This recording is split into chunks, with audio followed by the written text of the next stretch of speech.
In this November 15, 2011, file photo, former U.S. Representative Joe Walsh gestures during a news conference on Capitol Hill in Washington, D.C. The Associated Press. Joe Walsh, a conservative former U.S.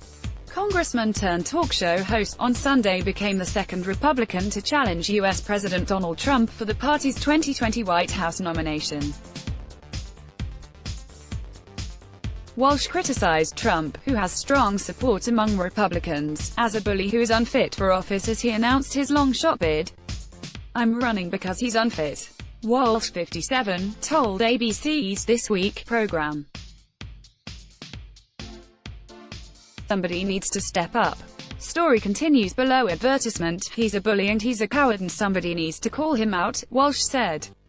"The bet of my campaign is that there are a lot of Republicans that feel like I do.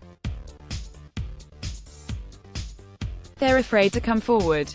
Asked to respond to Walsh's criticism of the president and decision to run, Trump's spokesman replied, "Whatever." The Republican National Committee, which is responsible for overseeing party processes like primaries, dismissed Walsh's announcement. The party has already combined operations with Trump's re-election campaign, including holding joint events. President Trump enjoys unprecedented support among Republicans. He has already delivered a long list of incredible accomplishments for conservatives in the country.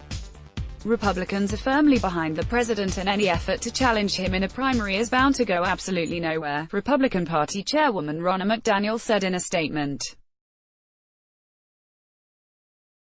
Walsh won a House of Representatives seat from Illinois as a candidate of the Republican Party's fiscally conservative Tea Party movement in 2010, but he was defeated by Democrat Tammy Duckworth in his 2012 re-election bid. After leaving Congress, he became a Chicago-area radio talk show host. Bill Weld, a former Massachusetts governor, had been the only Republican trying to unseat Trump, but his candidacy has so far failed to gain traction. Former U.S. Representative and South Carolina Governor Mark Sanford said in July he was considering the primary challenge because of the rising federal debt. Story continues below. Advertisement. Story continues below. Advertisement. Weld, appearing on NBC's Meet the Press on Sunday, said he welcomed Walsh's entry into the race and would welcome Sanford as well. "It can only contribute to more robust dialogue and that will be good for the country," he said. "We need to assemble rational people. Any Republican challenger will face a formidable re-election effort mounted by Trump, who has consolidated his grip on the party's national and state machinery." A Reuters Ipsos poll conducted August 19-20 showed 87% of Republicans approve of his performance in office. Walsh said he was undeterred. "I think this thing will catch on like wildfire," he said. Walsh sought to address expected criticism about his past affiliation with the Tea Party, a confrontational populist splinter group of the Republican Party. "There were plenty of times I went beyond the policy and the idea differences, and I got personal and I got hateful," Walsh said. "I said some ugly things about President Obama that I regret.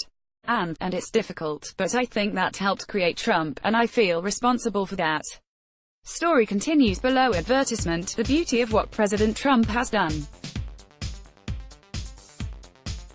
"He's made me reflect on some of the things I said in the past.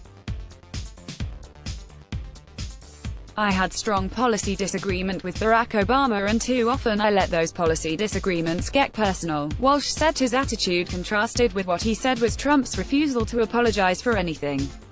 "I helped create Trump, there's no doubt about that. The personal ugly politics, I regret that and I'm sorry for that. And now we got a guy in the White House. That's all he does." Our morning update and evening update newsletters are written by Globe editors, giving you a concise summary of the day's most important headlines. Sign up today. Let's block ads. Why?